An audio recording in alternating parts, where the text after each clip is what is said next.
Okay, hi. I believe this is working. It has a slight delay on YouTube, so I think we're good to go. Okay.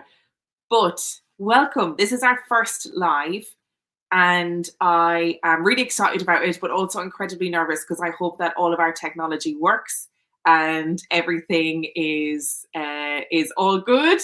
We also are live streaming onto our TV at the moment so that we can watch it and make sure that everything is okay. We are really excited about this because I'm hoping that if this goes well, we're able to continue and do more live streams in the future. Obviously, this is completely live, so if there's a delay in the sound or if we freeze at any point, that's just because this is live and there's nothing we can do about it. So if we do freeze, just hold on and we will be back in a couple of seconds.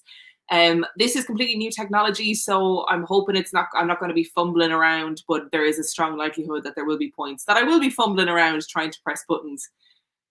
We are joined today by a really exciting guest. So in our latest episode, we talked about a place called the Sharon Rectory.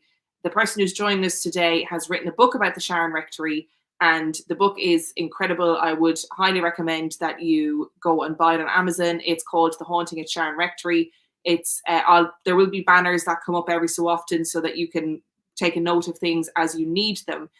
We're going to be asking a series of questions, and at various points, we'll look at the comments and see if there's any questions that you guys want to ask too. So, are you ready? No. I am ready, and I've got a really good question to start. So we are joined today by the lovely Emma Louise Tully. Hi, Emma. Hi. How are you doing? Oh, well, I'm doing good. Thank you for agreeing to come on. I know you kind of talk about this all of the time, so I really appreciate you taking the time to come and talk to us too. That's no problem. I'm glad to be on. So before we even dive into the questions, you have a history of weird things happening when you do live streams. I do, and it's actually happening now because there's weird kind of delays. But the last live that I did now, a lot of people was commenting in the live comments saying there's a girl's voice coming over your voice, and my kids. It was late at night. My kids were in bed. My partner was away on the other side of the house. There was nobody else in this room, and there was I could hear it at one point where it sounded like a girl crying, and when I looked back over the live, I kind of freaked out a bit then whenever I heard it. Everybody could hear it. Another thing, then they were saying about a piano key. There's no piano in my house whatsoever. There's a piano. A bit strange for that to happen. So it'll be, exciting if a voice comes through again like that isn't mine. So Maybe not exciting. You just can hear it for yourselves then. So shall we just crack straight on with the questions? I think that's probably no problem. For this. Yeah, of course. The first question I have for you is probably an easy one. What was the first event at the Sharon Rectory that made you think there was something wrong with the house? Well, it's really right. The question now for definite was whenever I seen the lady in the house at the very start. Now the blue lady is probably one of the most popular hauntings in Sharon Rectory. We believe she is the murder victim of Sarah Waller. She died in the house in 1797 on the hands of the United Irishmen. Now it was only really an accident that she was caught up in, because they really wanted the house guest at the time that was in the house, and they wanted him. They were trying to murder him, but she was just caught in the crossfire. So whenever my parents bought the house, they always heard rumors of the house being haunted. And, I didn't know. I was only 6 years old when they bought the house. So I didn't know anything about the history, anything about the hauntings, anything about the stories. And my parents were both very skeptical. They just didn't, they went into, whether, a skeptic. They went into everything being skeptic. And whenever they were renovating the property, they did mention about, the workmen were saying that they were seeing things and hearing things, and just they were getting a wee bit spooked, and then they heard the stories, and it was all kind of in their head at the time. But whenever we moved in, it was a few weeks in, I started to hear footsteps just outside my bedroom door. There's like a small wee narrow hallway with a narrow staircase, and this would have been servants' quarters in the part of the house. And I would have been lying in bed at night and I could hear the footsteps coming up. And the first night I heard them, I thought it must be my mum and dad. I was right next door to my mum and dad's bedroom. So like I had two doors in my room, in my parents' room, and then the other then led out to the staircase. So as I lay in bed, I heard the footsteps. I jumped out of bed and run into my mum's room to see if they were in there, and the two of them were in bed asleep. There was nobody else in the house, so I kind of freaked out for a moment. I got back into bed, threw the covers over my head, and prayed it was going to be morning. Ever since that, then the footsteps kind of became a nightly thing. I would hear them quite regularly. Different times, never was really the same time. It would have been late at night. But one particular night, I did see a lady, it was like a blue mist appear in my room, and it formed into a lady. And I just froze in the bed. There's the whole theory of fight or flight. You would run if you see something, or you stay and you're kind of there and taking it in. This was a moment where I was there and I was taking it in. I couldn't scream, I couldn't shout, I couldn't run, move, anything. I just lay there looking at her, and I kind of slowly kind of just creeped under my bed and threw the covers over my head again, and just I remember being so warm in the room. I remember being like in my bed sweating, but I just made sure I stayed under the covers because I thought if I couldn't see her, she couldn't see me. So that was one of the first events that happened that I knew that something wasn't right. But even at that, I doubted myself because I thought, was I dreaming? Was this really happening? Even at a young age, you can't really process what you see. And then, on through adulthood, I seem to kind of keep these memories while most child would just compose them, like they would just kind of forget about them, or they would never remember these kind of depth memories. For me, I remember them, and I remember them so clearly. So it was just from that moment on, I knew that there was something in the house. My parents were seeing the same thing around the same time as me too. My dad specifically, he was me and him together kind of started to see it. So he started then to witness this blue lady. The first time he seen her, he says that there was 3 loud knocks in the bedroom window, and the bedroom is the second floor. So he was thought he was banging on the window, and he got up, looked out, there was nobody there, so he jumped back into bed again. And when he turned in the bed, there she was standing right up and turned on the light, and she had disappeared. But he had seen her the same way that I seen her, and she was like a blue mist. And it was really kind of surreal whenever later on I heard his version of the story of what she seen, what he seen her look like. So it was just like, yeah, I seen her that way.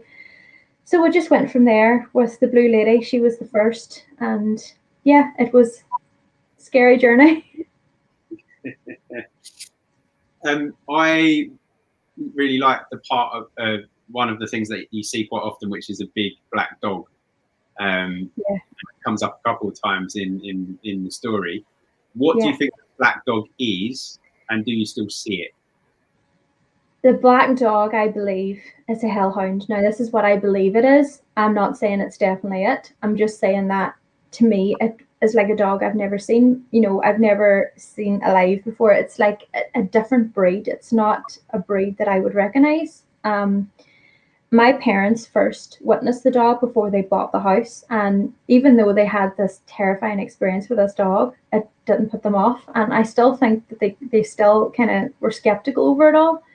The first night they seen the dog, they were going down the back laneway onto the property, and it was a really old, overgrown laneway, and the house was abandoned for many years before my parents bought the house. So they too heard the stories of the haunting and all, and I suppose they wanted to see it for themselves or see what the whole fuss was about. So they drove down the lane, and my dad parked right up close to the old gates that was just they were closed, and they were just between two big stone pillars. And when they drove down, they tightly parked against the car, or the gate, sorry, and they were debating whether or not to get out, and they seen this large black dog just appear from nowhere and start charging towards the car. So of course they stayed in the car, watched this dog, and the dog jumped straight through the closed gates. Didn't phase them at all. It just or didn't phase the dog. It just jumped up through the closed gates, hit up against the car, and vanished, completely gone, and they couldn't see it anywhere. My dad freaked out and slammed the car in reverse, and they left the property. And that was the first like special paranormal experience that they actually had on the property. So that was quite terrifying for them, but it didn't put them off buying the house.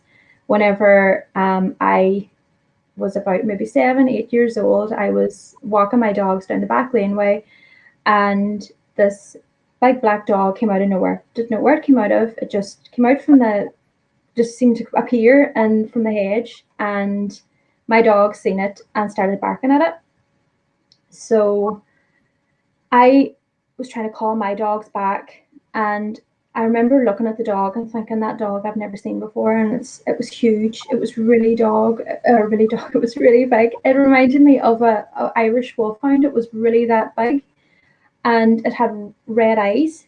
And I remember it was like looking straight through me, and I kind of was scared in case it actually went to attack me and my dogs.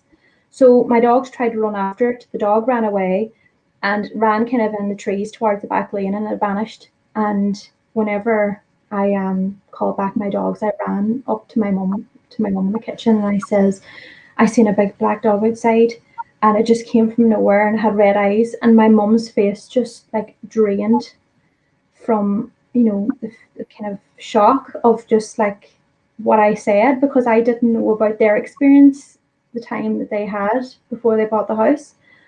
So that was one of the things that kind of, stood out to my mum too. And she was like, it was really freaky the way that you just described it, the way that we seen it, and it just appeared from nowhere. So it was really weird. It has been seen on the property more times, just not in the recent years.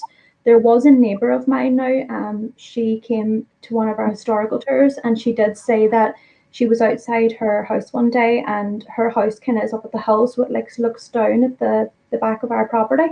And she says that there was a large black dog running through one of the fields onto the property. And she said she'd never seen it before. She says it was, and she's got 2 dogs herself, so she's a, doggy person. Like, she knows like what kind of animals is about and if there's any neighbours. But she's seen this dog, and she says, I actually text my husband, she says, because I was wondering where this dog came from. And she said it was very large. And we didn't see it because I was telling the story about the black dog, and she was like, this is so freaky because I've actually seen that dog in the fields behind the house. And I do think that it's like kind of it's on the property. It's really only on the property of this around here. I don't believe that it's been seen kind of any further afield, like, around the house. Like, it's been kind of really kind of around the property. There's been other instances. There's been other people that says that they've been chased by a black dog from away from the property. It's just crazy, like, to think that that actually happened.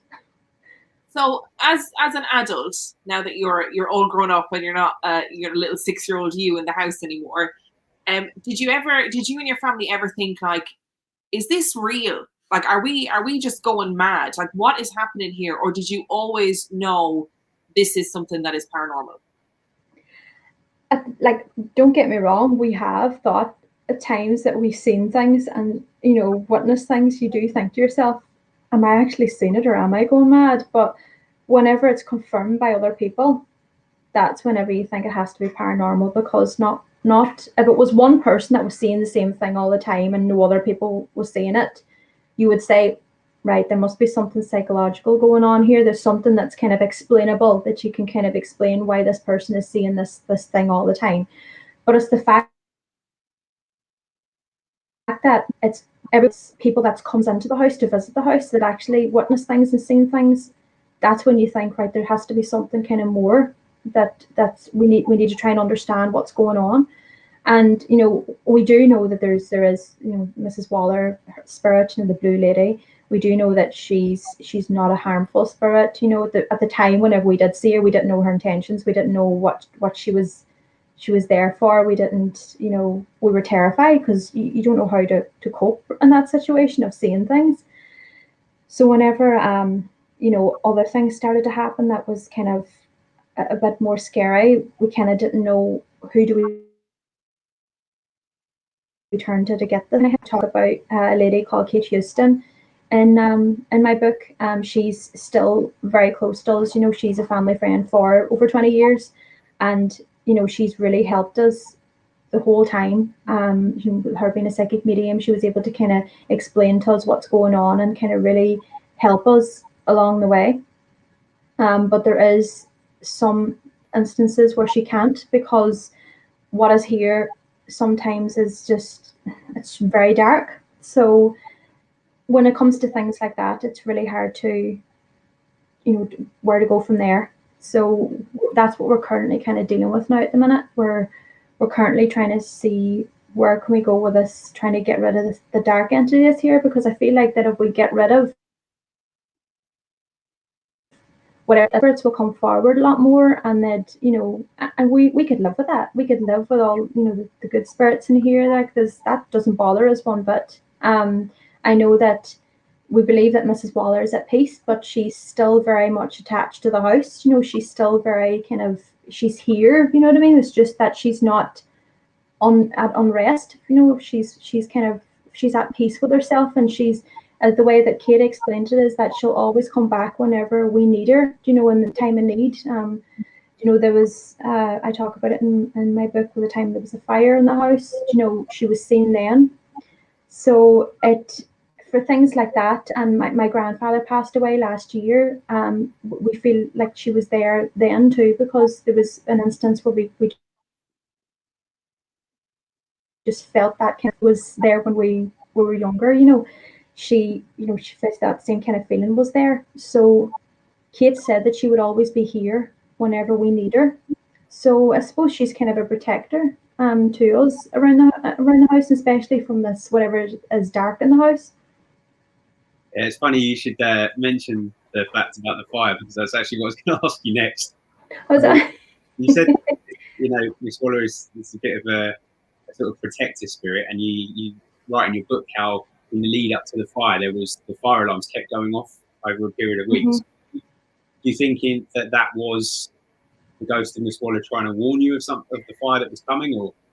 Yeah, I do believe it was one of the good spirits in the house that definitely was trying to warn my mum of this, like, because they were lying in bed at night, my mum and dad, and the smoke alarm would just start to go off, and my mum would go out and look and see, and dad would be looking downstairs, and there would be no reason why the smoke alarm would be going off.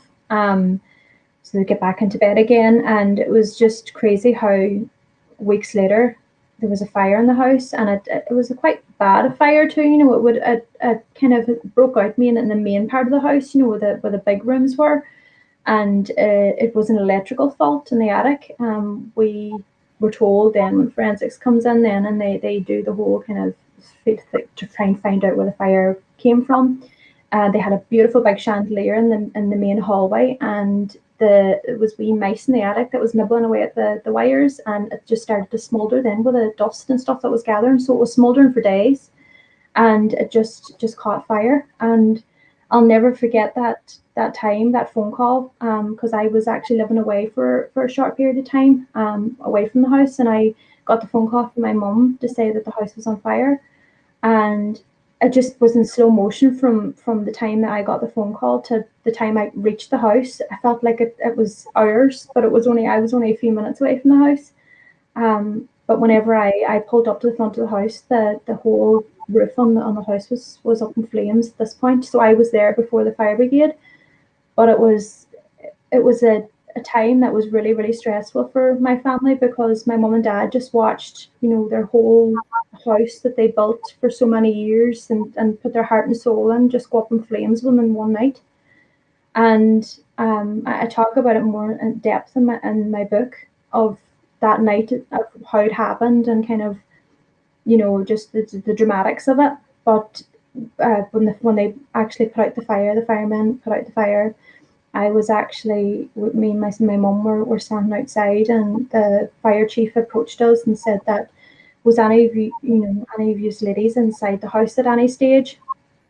And me and mum kind of looked at each other like, no, the house was on fire.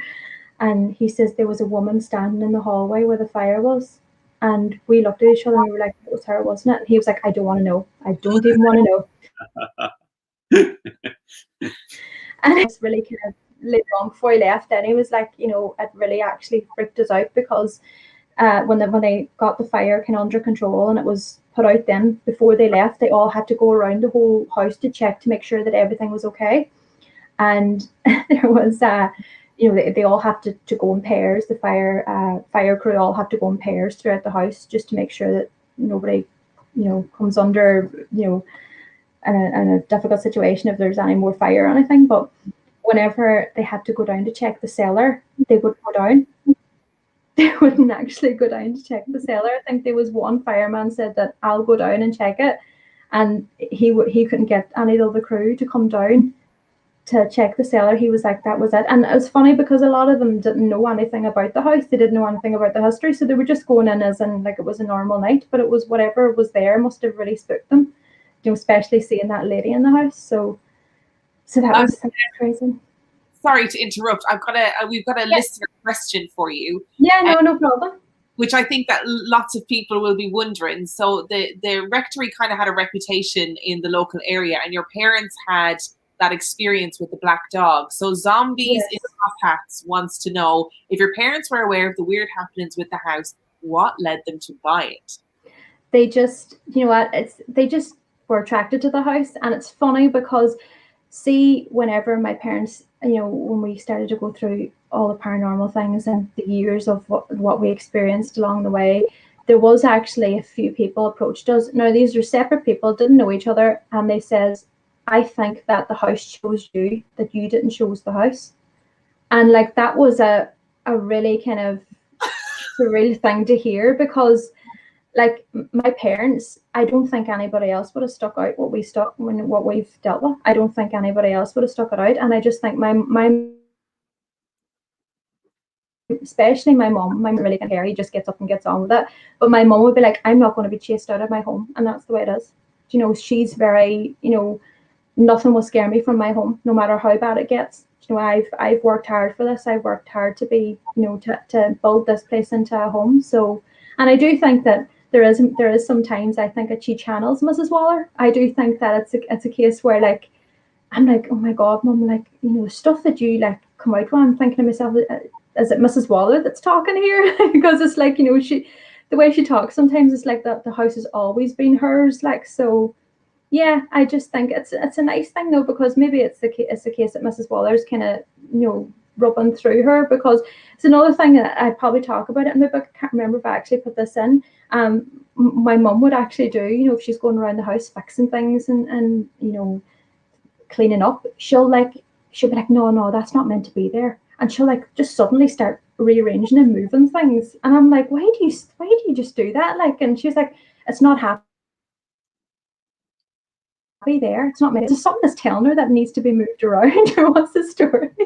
So it's just things like that, that it's crazy. Like, it's hard to explain. You just need to see it for yourself. But she'd be just walking into a room and she'll just suddenly start fixing things, and then she'll not be happy until it's fixed, and then she'll be able to settle then. There was like a period of time where you guys had loads of paranormal investigations because you were looking for answers and you were looking for help, and then you stopped them. So what happened to make you stop them, or what was your reasoning for stopping the paranormal investigations?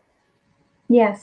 So in 2019, I created the Facebook page just to basically talk about some of my experiences. The Sharon Rectory Facebook. I started the page, just started putting up my stories and my experiences, and then it just attracted kind of paranormal investigators, because when you talk about your paranormal experiences, they want to investigate. Because they're like, I said to Mum, what do you think? Will we let investigators in? And she says, well, suppose it's going to give us answers. So teams came in, and across 2019 we had various teams in from all over Ireland, and there has been teams that had got loads of activity, and then there's been teams in that came in for the night and it was quiet, and that's acceptable because it's a paranormal. It's not, it's unpredictable. You're not going to be able to say, right, well, it's going to be an active night, because you just don't know. We just go around and tell them our experiences, give them the tour of the house, and say, could be an active area, this could be, where we experience things the most. Or so when we 2019, then November 2019 was the last investigation we had, and I just think it was because it was the darkest time I've ever felt in a house, where it was like really heavy, and everybody that was there that night felt it, and it was not good whatsoever. And I just felt like something's here that is just not happy that we're doing this. And even though that we were trying to get answers, it's the aftermath of it too, like, because whenever everybody left and we were living in a really bad time where it was really, really aggressive haunting. We were getting attacked and scratched, and it was really, really bad time. So we says no more investigations. I put my foot down, my mum put her foot down. We says that's it, because it's just making it worse more than better. I talk about it kind of in more detail in my book, but the night the team was there, they'd done a seance, and they were trying to communicate what was there to try and see if they can get answers and things, and it just wasn't willing to communicate the way we wanted it to communicate. And I remember I was sitting beside my mum when it happened, and I felt like I was going to pass out. I felt like I was burning from my insides out. That's the only way I can describe it. I don't really remember actually getting up, leaving to leave the room. Kate was there. Kate helped me, and even Kate said herself, she's like, your skin is burning through my clothes. My skin was burning. Whoever was there that was communicating was not good, and it just was getting out of control. And I just called it then, because a lot of people that was there was getting experiences that wasn't good. So I didn't want to be, I didn't want anything to happen really bad to anybody. And my mum channeled through something that was just awful. It was completely just, no, I just says, no way, it's dangerous at this point. So that was the last investigation we had, and I wouldn't put my family at risk like that again, to bring in teams to try and get answers when we can try and get answers ourselves eventually. Over time we'll eventually get them answers, but just to force it and to kind of force your way in, I wouldn't do it again. So that was a really bad time. I just wouldn't do it again. I wouldn't mind doing the historical tours. Yeah. Going around history and just things like that, that's fine, but it's whenever you're going in really aggravating things and kind of wind it up to kind of get answers, I don't advise it whatsoever in any kind of haunting. I just think that can just leave things a lot worse, and I'm bloody proof of that, like, because what we dealt with after that, even up until now, what we're still dealing with after that one investigation, was just not good. Yeah. So yeah, it's but we think we have found the right person that can help. So where it's just obviously with COVID, nobody can come in and actually be in the house doing it. So this person needs to be here for, they says it could take days, weeks, months, years. It doesn't really necessarily have a timeline to help get rid of this negative thing that's in the house. I do believe that it's really, really old, and it's probably on the land long before the house was built. I do believe, and I think this is all maybe linking into this hellhound, this black dog. It's all seems to be connected. So yeah, that's kind of where we stand with that. Sorry, didn't mean to cut you off there. So obviously you've written a book about your experiences. At what point did you decide to write everything down and go public with it? What was the trigger for you? Or was it just that you had so much going on that you was like, you had to get it out? There was always stuff happening. You know, we do have quiet times. There's no doubt about that. There's times it's like blissful when you have a quiet time. You're able to kind of just walk into the house and you feel fine. There's no feelings around the place. And then there's times you can go into the house and it just takes your breath away with whatever's there. It's like a really heavy energy. My mom was always writing down things, and I was always writing down things. I always remembered the things from my childhood because it was things that stood out to me. I just started, whenever I decided to write everything down, I just started to go from there and write it down from that point. I was debating whether or not would I publish the book for quite a while. I kept saying to people, you know, I've wrote everything down, I might publish it in a book, and people's like, yeah, do that. And then I just never was brave enough to do it. And then eventually I just thought my grandfather was like a big person that kind of influenced me to do it, like, because he was like, the story of Sharon and what you've been through and the history, and you know, he had connections there before, so he was always talking kindly of Sharon, and he was always, you know, discussing about his time in Sharon and his family, and you know, so it just was a thing that, you know, he would have always said, you need to write it, you know, write the book and publish it, and it'll be a bestseller. That's what he always kept saying, it'll be a bestseller. And whenever he passed away, then I was in the process of publishing the book, and just before, you know, he passed away, I had just got the thing through to say, like, the book's going through now to go into print, and it was really sad because I thought I really wanted him to see the final product. But I dedicated the book then to him then, because I thought that was you know, the right thing to do, because he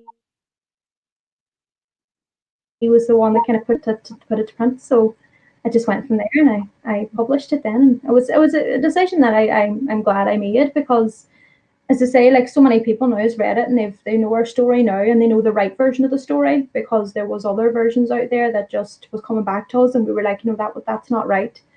You know, so it was the best thing to kind of put out was our version, what we've been through, so people know then that this is what happened. So that was the reason why that I published it. So we've got a couple of listener questions, a couple of comments. The first one, there we are. So Eliane99 says, has anything ever been caught on camera? Yeah, there's been loads. I have everything up my Facebook, pictures that we've got, especially, you know, during the paranormal investigations. They were the things that was for us, like, we're not really kind of going around taking pictures to see, try and catch something, because you're just living your life every day. Yeah. But it's like, it's the paranormal teams that came in and that caught everything, and that's got really good pictures and amazing things, you know, that's just, you know, that's blown us away, because it's kind of like proof that something's here. It's proof that what we're experiencing is real. So that can be all seen on my Facebook page. I have everything up there. You know, I do have, like, we kind of I did have, like, night vision cameras that was all through the house, but our internet isn't great, so, like, we had to turn them off because it was just like feeding all up to the camera. But I caught some really mad things on that too, you know, just of lights going on and off whenever everybody was in bed. And there was, you know, I know a lot of people, especially in the paranormal side of things, like orbs is a big thing of people, like, they don't know whether they're real or they're not. We do have I've had picked up ones that are really, really, like, prominent, you know, they're very bright, and they're flashing sometimes, and you know the difference in, like, a bug or dust. This is, like, has a different movement, and it's, you know, it could be shoot up and then it could suddenly turn around, and you know that it's an energy of some kind. So I have them kind of wee videos and stuff that's up on the Facebook page. I'm trying to think if there was other. Oh, there was our security cameras outside. It's really just depends, I suppose, of what the time. Like, I was only just, whenever I was going through my gallery in my phone, I came across, like, a still shot my security camera picked up on, and it looked like a dress hanging in a tree. Do you know, like a headless? And I have that up on the page, and it kind of all was through investigations, and, you know, there was loads of different spirits that was coming through. We're linking to Sharon, like, and it's funny because it's like a bit of a joke between us. It's like it's a train station for ghosts, because it'd be so much that they'd be picking up sometimes. And there was a lady that was supposed to have been a hedge witch that lived in the house. This is going back years ago. Oh. And now this is going through this, they communicated with her that she said that she was hung in one of the trees outside.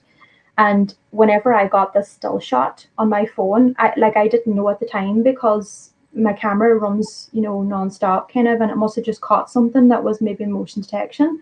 And when I was looking through my gallery, I came across a picture from the still shot of the camera. And when I looked at it, I was like, what the hell is that? So I zoomed into it, and it looks like a dress just floating in the middle of it, like just right below a tree. But it's no head or anything, and you can see like sleeves, but it looks like an old, like a nightdress kind of. So yeah, that was weird. Then shortly after, no, it was probably my first attack that I got on my neck that I felt like I put two and two together was last year. My partner was working away, and I was sitting at the table with my son, and I was doing a bit of reading. This was in the evening time, and then my neck started to burn really badly. And I couldn't see it because it was just kind of the bottom of my neck. So I came in and I sat here and I tried to do the mirror thing to try and look and see, and I couldn't really see. So I took a picture on my phone, and it looked like a rope burn. That's what it looked like. And I kind of thought to myself, I wonder, is it? And about maybe 2-3 months ago, the same thing happened where I got the same kind of burn in my neck. So it happened twice.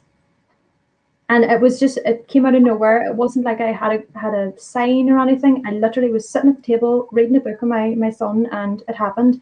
The second time I was in here and I felt it, but I had just saged my room. So I thought that was kind of weird, where I just saged and it happened again with a burn mark. And then I have them pictures up on my Facebook too.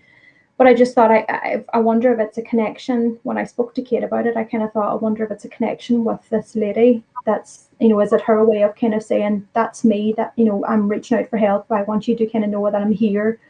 I didn't feel when it happened, I didn't feel any negative around it. Like, it just seemed to happen. So that's the kind of attacks that we kind of get that could just come out of nowhere. Scratches would be the same thing too. My sister, a few weeks ago, she talks about it, I think, on her TikTok and stuff, where she got the burn on her wrist, and when she was in the shower, she felt her wrist burning, and when she looked, it looks like an inverted pentagram. So we thought it was a wee bit weird. Yeah. Oh, she sent me the pictures. Yeah, when she sent me the pictures, I had cameras in the hallway. And I never thought about looking at it, but whenever I looked back then and seen the notification, it was like a light anomaly that came from the ceiling, from where she was at, that came through the ceiling and past the camera.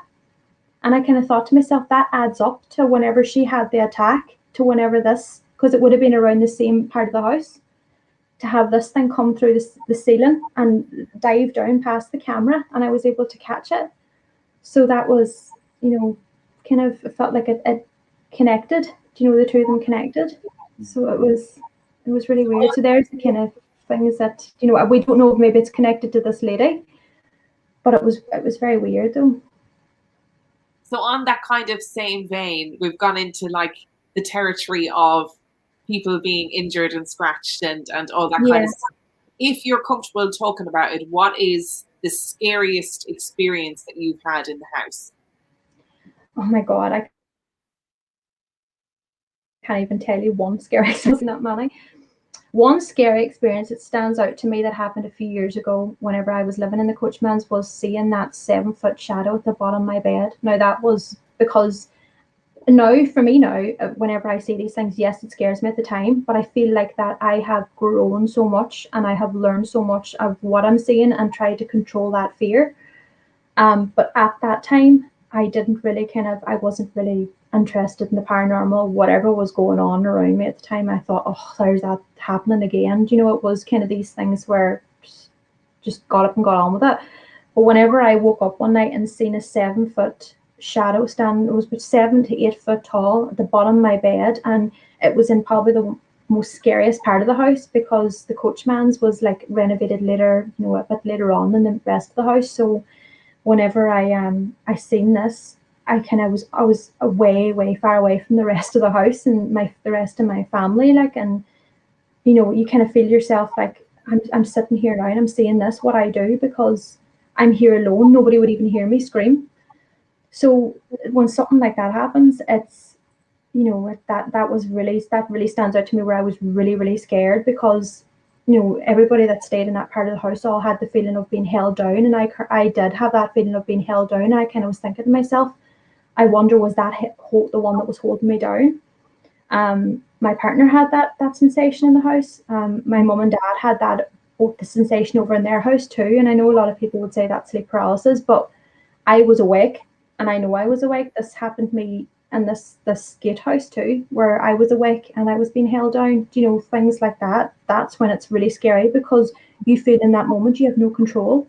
You feel in that moment you're so vulnerable to what's there.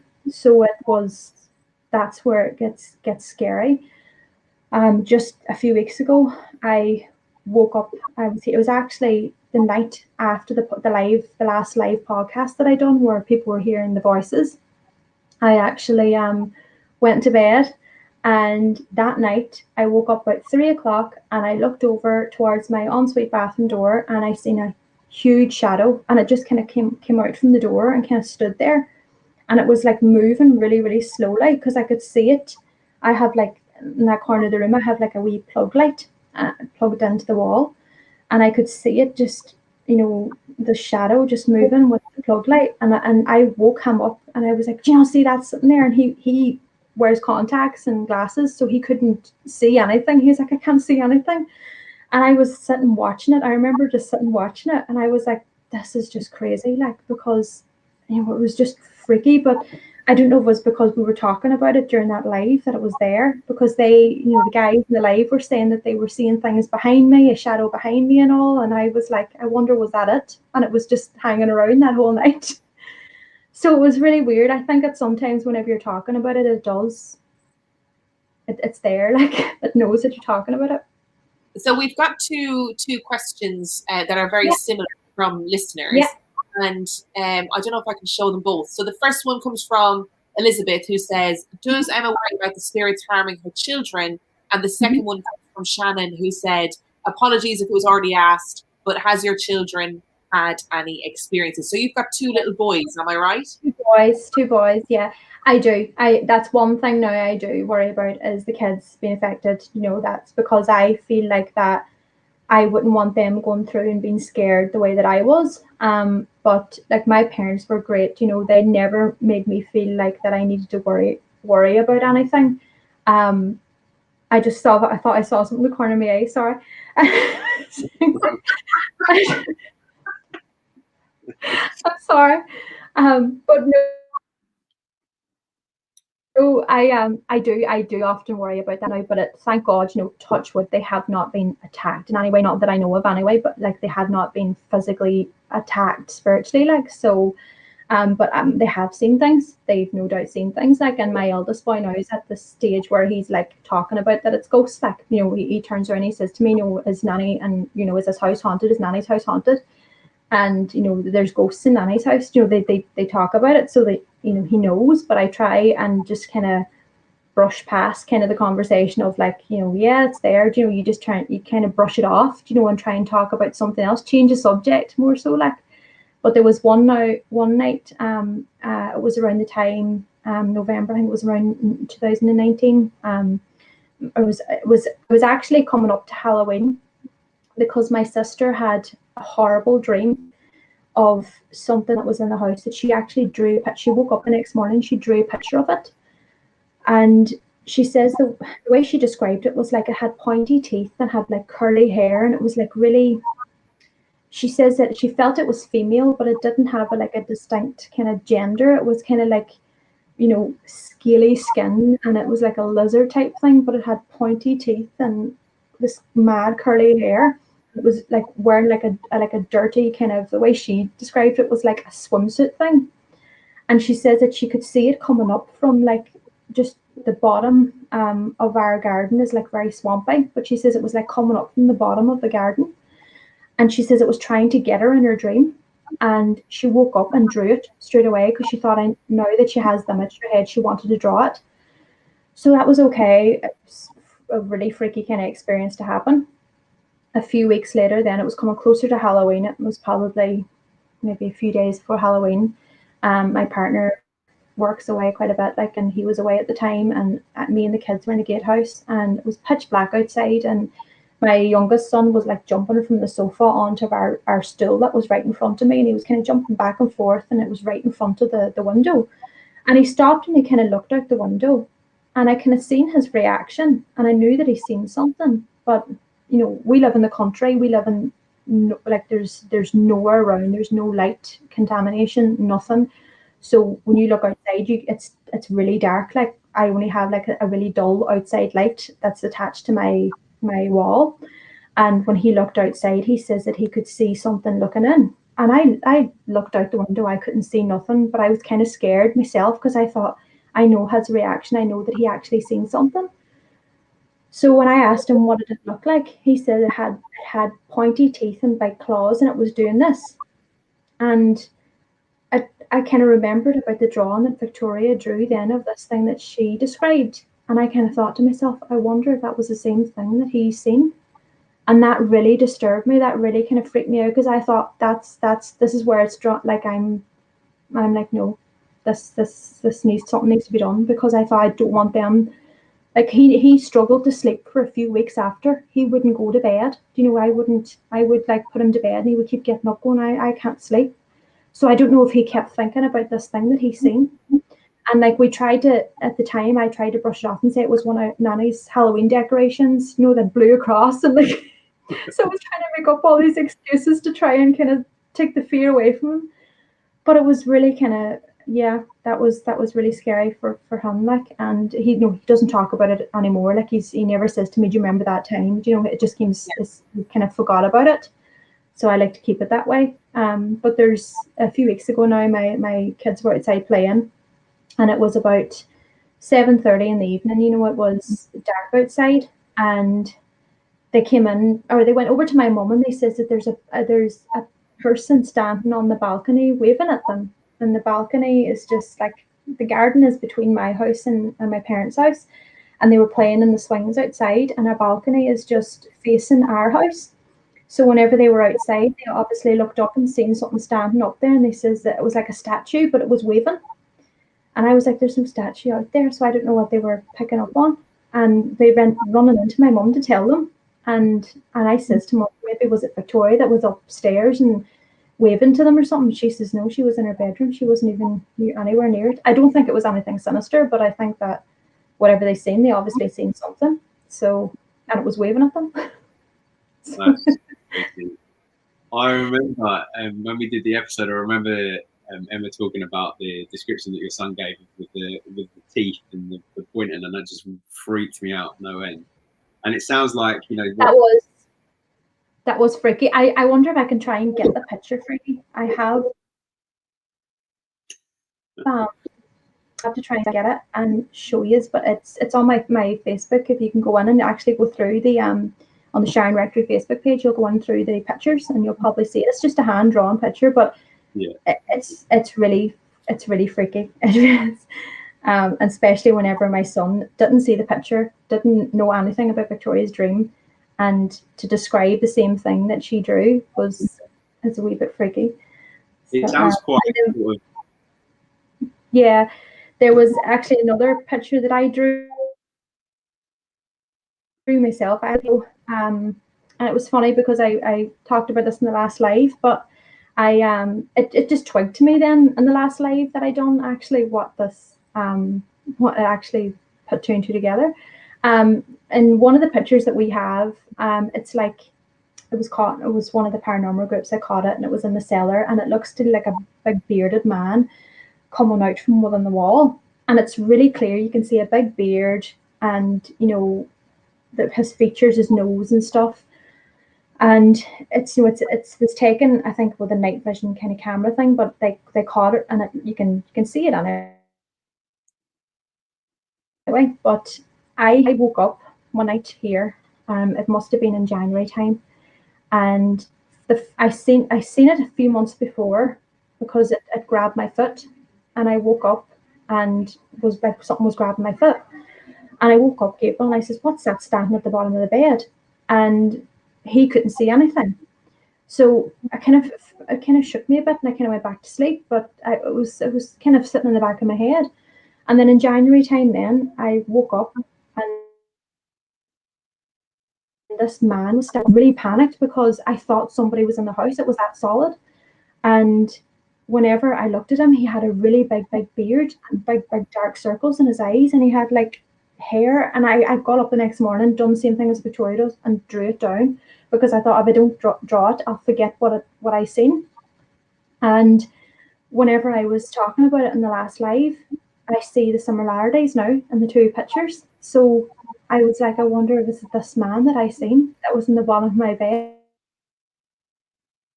That was another scary moment. So when somebody asked me what's your most scariest moment, I'm like, I can't tell you just one because there's been so many. So it's been really weird. Just so you know, we are getting comments. Legitimately sounds like there's kids in the background though. Are the kids still up? I think the kids are outside. Yeah. I don't hear them in the house at all. Hold on, I just took out this headphone.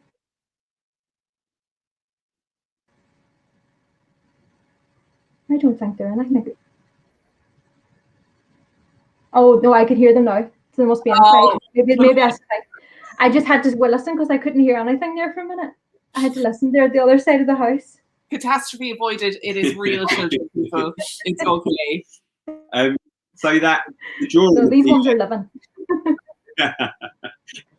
The drawing of the thing with the teeth and that your sister did, and the way that your son described it, it sounds quite sort of primal, like an animal, and that, or like it's sort of something of the earth. So do you put any weight into the theory that maybe there's something ancient that sort of lurks on your land, and that's kind of where the energy comes from? Yeah, there's no doubt.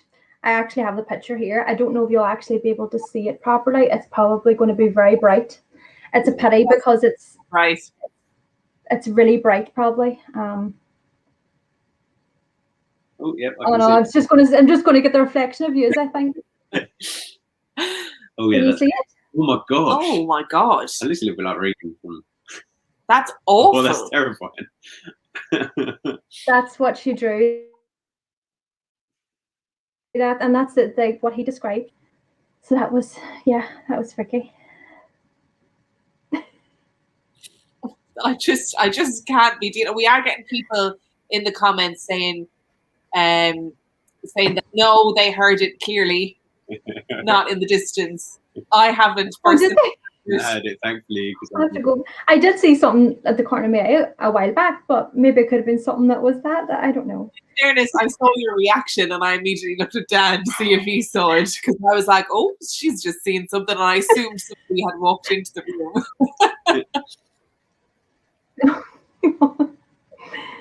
Oh God knows, it could be something that's here. I used to say, like, definitely in the last live I heard a moan, and you can hear it about 53 minutes, and you can hear kind of like a and I was like, everybody that was on the screen wasn't moving their mouth, not making any kind of noise, and it just came over my headphone in my ear, and when I watched it back then, I was like, no, I definitely heard it.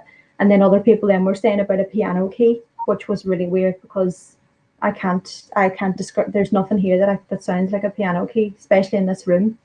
So that was strange. You know, it's really interesting because the things that you're saying about like something ancient and evil that is on the land, like hearing those sounds, that your house is like a train station for ghosts, that is all stuff that we have heard from other like really crazy haunted house stories where people are like, I heard that as well. I heard it. I heard that. Sorry. I just heard what that. What is it? What, I heard that coming. I'm not hearing anything. What's going on? Yeah, there was like a little high pitch, like as Emma was talking, I heard it come through the speaker and I reacted to it, and then that oh, I can't deal with this. It's whatever's here, obviously, likes being heard. Really trying to get in on the live. I'm loving it. Yeah, so it's just really, it's mad because it's so similar to other stories that we've heard. And it seems like it almost feels like there's places in the world where, like places on the land or places like where houses are built that are just, I hate using the word portals, but almost like portals, or like where the veil is thinner. But I'm gonna break the because Dan's about to have a heart attack and die from freaking out. Do you still face skepticism in the community? Because I know when, like, originally you released the book because people were like, there was awful rumors going around, and people had said terrible things about like your parents being on drugs or you guys hallucinating. Like, do you still face skepticism in the community, or has that lessened a bit? Not as bad. Not as bad. You know what? I think it's because people are actually starting to be more open about the paranormal. There's a lot more people coming forward about their own experiences. So I do notice a change. I do notice that there is, because of that, there is a people, they're not saying it to my face, so they're not rumors that's saying it. Anyway, I'd say there probably is a lot of people that's going, they're crazy up there. So it's just, but no, I'm not getting as much as what we would have 20 years ago. 23 years ago, whenever we moved into the house and people were talking about experiences and stuff like that, it wasn't really kind of these things that you really talked about much, because you were kind of classed as drugs and hallucinating and all the horrible things that went with it. Like, so, and like even like school, like I got bullied because if I would have talked about what I seen, people would be like laughing at me, kind of thinking, "Oh, wise up." It was a thing that I kind of had to, I think that kind of gave me a thick skin really with it all. And like, and I still say it now, like I tell my story, it's people, if they whether choose to believe it or not, it's fine by me. I'm not going to try and force you otherwise to believe my story. So I just kind of really just get up and get on with it. And if people want to hear it, that's fair enough. I'll talk about it. But people, I'll always have that thing of like, you're crazy, and people trying to like, catch you out. Is it really true? Are you really experiencing that? Like, because I've had it all the time, and like, I don't know what these people want me to say, like, because I'm telling them what I've experienced, and it's like, but really, did you see that? I'm like, oh my God, yes, I did. I just think like 23 years is a long life. I'm not telling the truth. It's like a long time to be going and telling about what we experienced, like. And the other thing about your story is that there's multiple other people in the community, like fire people, like plumbers, service people that came to your house that have had experiences too. So it's not like it's just you as an individual saying, all of these things are happening to me. There's loads of people that have experienced it. I just want to say that the comments are still coming in thick and fast. So we have Leah has said, this is so scary. Anybody else feel really cold all of a sudden? Lots of people saying they heard a noise. So at the same time, we had multiple comments come in at the same time saying, yeah, what was that noise? I heard it too. Yes, and we have, what's the blinking blue light on your neck? Is it a necklace? No, it's probably my headphone. Oh, I have to say, I seen that comment come up there, and I was like, "What is blinking on my neck?" I was like, "It's my headphone." So, I've about 4 more questions left to go, if that's okay with you, if you're ready for a couple of minutes. And this is your one, I think. Oh yeah. So, if you could go back in time, is there anything that you'd change about what happened to you and your family? So if you could go back and speak to your parents, maybe, would you say, maybe don't buy this house? There is times, don't get me wrong, there is times I do feel like that. I'm thinking like, why did I have to grow up like this and experience these things? But I feel like it's made me into the person I am today. I feel like that if I didn't experience the things that I did growing up, I probably wouldn't be able to be like as confident and kind of not as scared of things. Do you know what I mean? That's one thing of like, especially now, times I would have never ever walked outside in the dark on my own. I can actually do that now.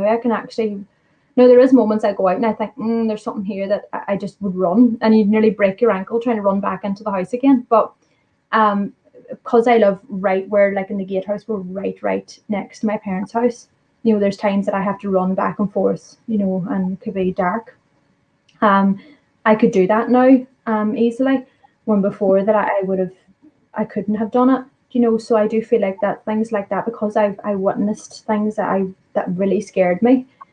You kind of get used to the fear. You kind of grow kind of stronger to that fear. So I suppose that's one thing that I wouldn't change. I wouldn't change the fact that, you know, it's made me that kind of stronger. So, but there is times I kind of do think, and especially now when I'm so open about my experiences, and I'm so, you know, I'm on different podcasts and talking about my experience and my book and all.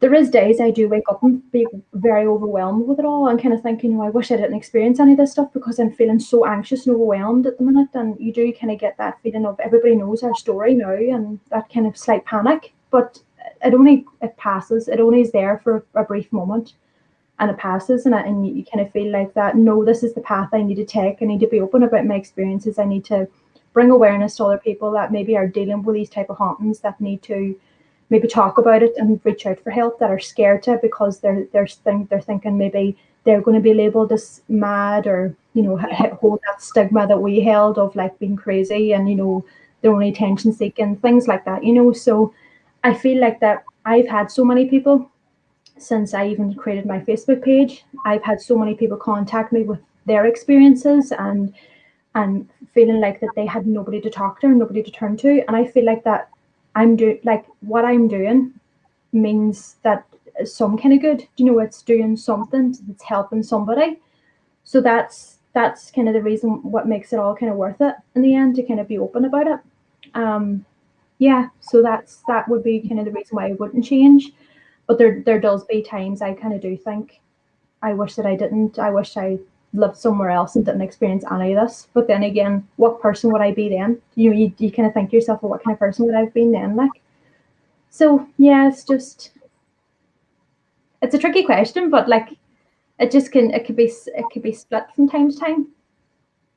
I have a what might seem like a strange request. I love fairy lore. I am obsessed as an Irish person. I grew up with fairy rings, fairy forts, fairy trees. I didn't include this in the episode because I felt like if I started talking about it, I'd never stop. Can you really briefly tell the story of Raymond and the fairy tree? Yeah. So when my parents were renovating the house, my mum's brother Raymond, he's a digger man. He would have been doing a lot of him and my granddad, my dad would have been doing the majority of the renovations, even though they employed other people to come in and do the work too. But they were the main guys that was there 24/7. You know, they put blood, sweat, and tears into the building. But Raymond was in the digger outside, and he accidentally hit a tree and broke a branch on the tree. And, you know, my parents didn't associate any of it with the fairy tree or fairy rings or anything. You know, it was one of these things where it was a tree. It was an accident. There was no, for them, it was like there was no damage done. It was just they just broke off the rest of the branch and threw it away. And a few weeks after, it wasn't long anyway, after that Raymond banged against the tree and broke the branch off the tree, my dad had a serious accident at work where he almost lost his leg and his hip and all. Was, you know, he's a tire man, so he was fitting a large tire on a lorry, and it blew out in him, and it just completely threw him across the yard, and he was really critical. And my parents then, whenever, you know, they like that knew then, it realized then it was fairy trees around on the property, and it was one of the fairy trees that was damaged. This was obviously then the consequences of that tree being damaged. And Irish people are very, you know, even if people who are skeptic, your grandparents or people like I would have always talked about fairies and about, you know, you're not supposed to piss off fairies, like, and that's one thing with Ireland anyway, is like, you know, don't, like, you're supposed to respect them and they'll respect you. And especially with that, and even though they didn't know at the time or didn't, you know it was a fairy tree, it was an accident. They was still caution because of that. So this was obviously that, backfired on them then, and Dad had a serious, and it did put a hole in the renovations too. So like, it was kind of stopping them from continuing the renovations because Dad was in hospital, he was unwell, but thank God he's been fine, since that. Like but it was definitely, it was freaky, like to think that happened. Now, and I have heard of other people, where there's been, they say fairy stones and fairy trees in the middle of fields and stuff, and there's been other people that I've heard that had accidents because there was a fairy tree damaged on the property, and they ended up having an accident or something ended up happened to their property. So like, I do believe that there's strong superstitions, especially in Ireland, when it comes to the fairies. I was just going to say, is it my headphones? Sorry. I didn't realise that I had muted us. The cat is purring really loudly, so it might be that somebody suddenly thinks, wow, what's that growling noise? And it's actually... Okay. We have one more really very serious question for you. Dan, take it away. So obviously you live pretty much in a paranormal life where your daily life is a paranormal experience, but does that mean that you have no time for paranormal shows, or do you have a favourite paranormal show in terms of TV shows? I actually do. I do watch paranormal shows, actually, because I love a paranormal life. I have to watch the shows, obviously, because you want to kind of know other people's experiences and watch other people's experiences. So yeah, I'd say Kindred Spirits is probably my favourite, because I feel like they come at it and they have an approach where it's really, sensitive. They're not like going in, like Ghost Adventures, shouting and roaring, going, "Give me your name." I've it's because I've, with so many different paranormal groups and stuff coming into the house, you see people that obviously want to get answers, and then you see people then that come at it with a respectful kind of point of view. And I do think at the end of the day, when it's a human spirit, you want to treat them like human. You want to treat them with respect, So you're going in, and at the end of the day, it was their house before it was my parents' house. So you want to kind of come at it as a respectful kind of point of view. As for anything you're going in with aggression when it comes to a negative haunting, that's something that you definitely don't want to do, because you're just going to aggravate it. So as for Kindred Spirits, now I feel like I've watched their shows, and I feel like that they have a really good approach, and they're out to help people rather than kind of just to get evidence. So I think that's probably one of my favorite paranormal shows. Amazing. Cool. I know there's lots of questions in the comments, but I am very aware that we've kept you for over an hour, and that you do this all the time, and you've got your little ones that you need to look after. And I think the majority of the questions you've kind of answered at some point during the live. So, what we're going to do is I'm just going to remind people about your book. Do you want to tell people what it is and where you can get it? Yeah, so the book is called The Haunting of Sharon Rectory, and it's available on Amazon and Kindle. It's the best place to get it, because I know that there's been other people that's been buying them on other websites, and there's been problems with the delivery. So definitely Amazon and Kindle is the best for anybody to get it on. Amazing. And your Facebook page is the Sharon Rectory? The Facebook page is Sharon Rectory, Donegal, Ireland, and also Instagram too is the same. Sharon Rectory, Donegal, Ireland, and I've recently started in TikTok, and I'm late to the game with TikTok, but I just trying to get to do videos every day or every so often is really hard when you've got a hectic life as it is. So you do try and keep up to date with as much as you can, but can't be every day. Oh, well, you're way ahead of me on TikTok. I don't even have a TikTok account. And, so. It's only really been this month that I actually thought I'd just join the club and see what all the fuss is about. Oh, well, thank you so much for joining us. Like, I am, honestly, it was so nice to talk to you, and you've been such a good sport, because I know you must think, oh, I cannot talk about this anymore. I've written the book, just go and read it.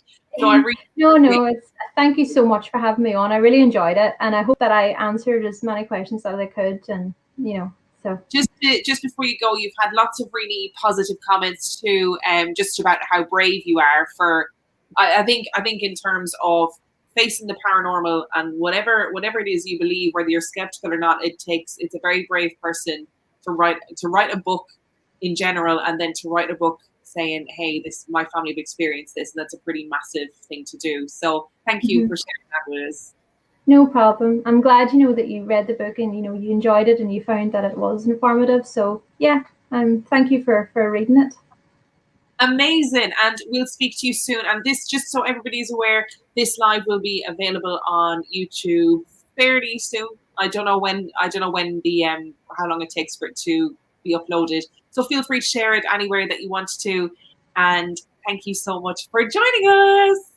Bye. Bye. Bye.